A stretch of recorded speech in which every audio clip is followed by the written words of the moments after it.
Excuse me miss. हाय, ये English भाषा भी ना, जो मिस नहीं है उन्हें भी मिस कहना पड़ता है।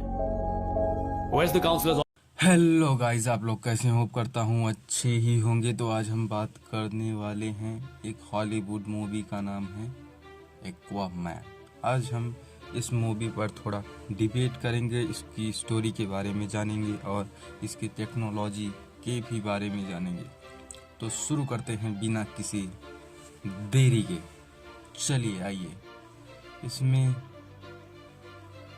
एक एटलांटिकन कंट्री होता है, वर्ल्ड होता है, और एक हमारी पृथ्वी का वर्ल्ड होता है। दोनों अलग दुनिया रहते हैं, एक पानी के नीचे की दुनिया, एक पानी के ऊपर की दुनिया, यानी कि मनुष्यों की और मछलियों की।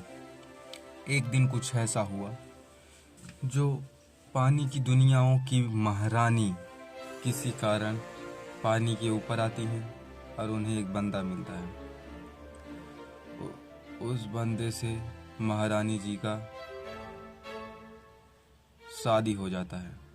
शादी होने के बाद एक बालक भी होता है और बाद में महारानी को उनके देश के लोग उनको अपने देश में ले जाते हैं और ज़बरदस्ती किसी दूसरे से उनका विवाह करा दिया जाता है।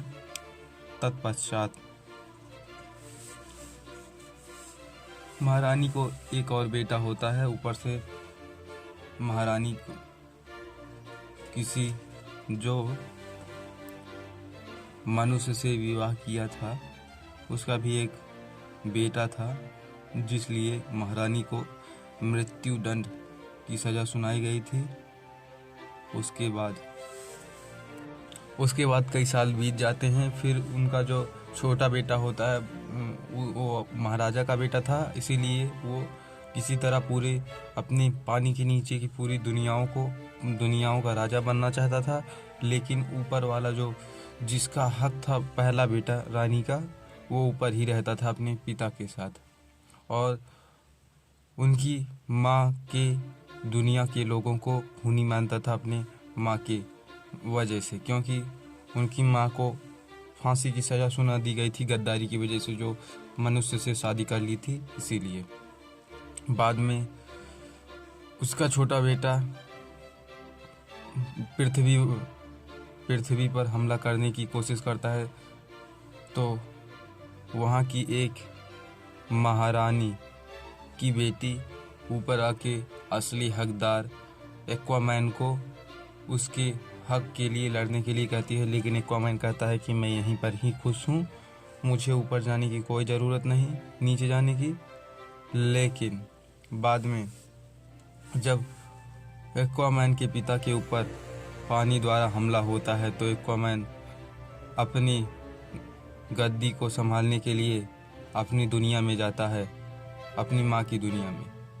फिर वहाँ पर उसके छोटे भाई से उसका मुकाबला होता है। उसका छोटा भाई पहले बार में उसे हरा देता है। उसके बाद जो महारानी की बेटी होती है वो एक्वामैन को किसी तरह बचा के वहाँ से ले जाती है, क्योंकि अगर जो हारता है उस युद्ध में उसे मार दिया जाता है।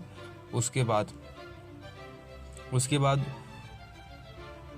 उस दुनिया के एक सबसे पावरफुल हथियार था, जो कि एक्वामैन के पिता का था। दोनों छोटा बेटा और बड़ा बेटा जो महाराजा थे, दोनों आपस में लड़ रहे थे। जो जीतता उसे सिंहासन मिलता। इसीलिए बड़ा बेटा पहली बार में हार जाता है, लेकिन वहाँ की महारानी जो थी उनकी बेटी ने उन्हें बचा लिया और उनको एक असली पावरफुल वेपन के पास, जो महाराजा के पास रहता था, उसे खोजने के लिए निकल जाते हैं सहारा डिजर्ट में।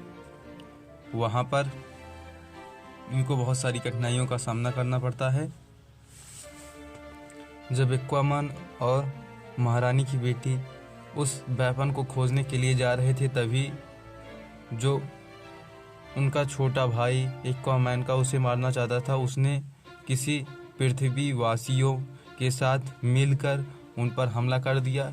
लेकिन किसी तरह दोनों बचाकर वहाँ से निकल जाते हैं और एक समुद्र में पहुँचते हैं। वहाँ पर दूसरे समुद्री योद्धा मिलते हैं जो उन पर हमला करने लगते हैं, लेकिन किसी तरह बचाकर एक्वामैन वहाँ से निकल जाता है और डायरेक्ट उस वेपन के पास पहुँचता है जहाँ पर उनकी माँ पहले से थी। वो किसी तरह बच गई थी जब उनको मृत्यु दंड दिया जा रहा था। तत्पश्चात वहाँ पर दोनों मिलते हैं, उसके बाद बातचीत होती है। उसके बाद उनकी माँ बताती हैं कि उस हथियार को केवल वही उठा सकता है जो दिल का सच्चा हो और जिसमें असली महाराज की ताकत और योद्धा की क्षमता हो।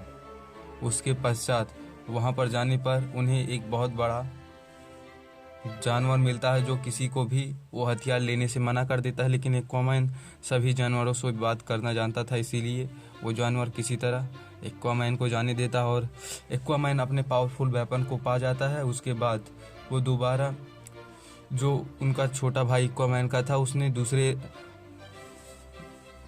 समुद्र के अंदर दूसरे राज्यों पर हमला करके उसको अपना करने के लिए, उसको जीतने के लिए युद्ध शुरू कर दिया था। उसी बीच में एक्वामैन किसी एक बड़े जानवर को हिप्नोटाइज करके उसके साथ आता है और युद्ध को रोकने की कोशिश करता है, लेकिन उसके ऊपर भी हमला हो जाता है। और तत्पश्चात दोनों में फिर से वही युद्ध छिड़ता है कि जो जीतेगा वही एटलांटिका का महाराजा बनेगा, समुद्रों का राजा बनेगा।